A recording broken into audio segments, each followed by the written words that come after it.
ആദിക്കുട്ട, അടിച്ചപ്പോ വേദനിച്ചു എന്ന് ചോദിക്കാനാണെങ്കിൽ വേണ്ട, നന്നായിട്ട് വേദനിച്ചു. നിന്റെ പരിഭവം ഇതുവരെ മാറിയില്ലേ? പിന്നെ അടിക്കണ്ടേ? അത്രയെങ്കിലും ഞാൻ ചെയ്തില്ലെങ്കിൽ അവരൊക്കെ എന്തു വിചാരിക്കും? അല്ലെങ്കിൽ തന്നെ എനിക്കിവിടെ പേരുദോഷത്തിന് ഒരു കുറവുമില്ല. ഇവിടെയുള്ള സകല ജീവജാലങ്ങളും പറയുന്നത് നിന്നെ വഴി പഴപ്പിക്കുന്നത് ഞാനാന്ന. അല്ല മോനെ, ആ ബഹളത്തിനിടയ്ക്ക് ഞാൻ ചോദിക്കാൻ വിട്ടുപോയി, പൂജമോൾ എവിടെയാ? എനിക്കറിയില്ല മുത്തശ്ശി. നീ എന്നോട് വെറുതെ കള്ളമൊന്നും പറയണ്ട. അല്ല, എനിക്കറിയാം അവൾ എവിടെയുണ്ടെന്ന്. ഈ ഭൂലോകത്ത് അറിയുന്ന ഏക വ്യക്തി നീയാണെന്ന്. അല്ല, അങ്ങനെയല്ല മുത്തശ്ശി. വേണ്ടടാ, എന്നോട് പറയണ്ട. അത് ഒരു സസ്പെൻസായി നിന്റെ തന്നെ ഇരിക്കട്ടെ. ഏത് കാര്യത്തിനും ഒരു സസ്പെൻസ് ഉണ്ടാവുമ്പോഴാണല്ലോ അതിനൊരു ത്രില്ല് വരിക.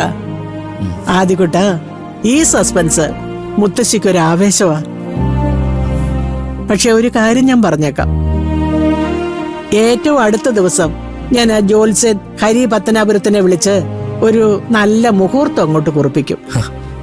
അല്ല മുത്തശ്ശി, അത് കാലത്ത് തലേക്കാവിൽ താലികെട്ട്, വൈകിട്ട് തറവാട്ടുമുറ്റത്തൊരു പന്തലിട്ട് നാടിളക്കി ഒരു റിസപ്ഷൻ.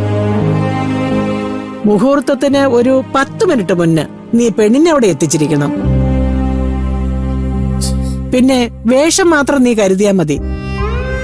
അവളെ അണിയിക്കാനുള്ള സ്വർണ്ണം എല്ലാം ഞാൻ ഒരുക്കി വെച്ചിട്ടുണ്ട്.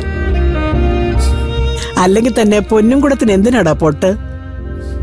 ദേവതയല്ലേ അവള്, നല്ല ഒന്നാന്തരം വനദേവത.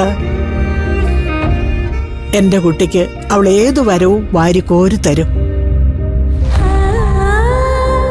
പൊന്നിലും പണത്തിലും ഒന്നും അല്ല മോനെ ജീവിതം. സ്നേഹമാണ് എന്നും ഒരു പണത്തൂക്കം മുന്നില്.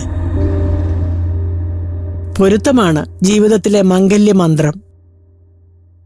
നിങ്ങൾ തമ്മിൽ അതാവോളമുണ്ട്. നിങ്ങൾ ഒന്നിച്ച് സന്തോഷത്തോടെ ജീവിക്കുന്നത് കണ്ടിട്ട് വേണം മുത്തശ്ശിക്ക് കണ്ണടയ്ക്കാൻ. മുത്തശ്ശി, അത് അവളിപ്പോ എന്റെ ഒന്നും പറയണ്ട. എല്ലാം ഞാൻ തീരുമാനിച്ചുറപ്പിച്ചു വെച്ചിട്ടുണ്ട്. ഇനി മുഹൂർത്ത സമയത്ത് പെണ്ണും ചെറുക്കനും കതിർമണ്ഡപത്തിലെത്തിയാൽ മാത്രം മതി.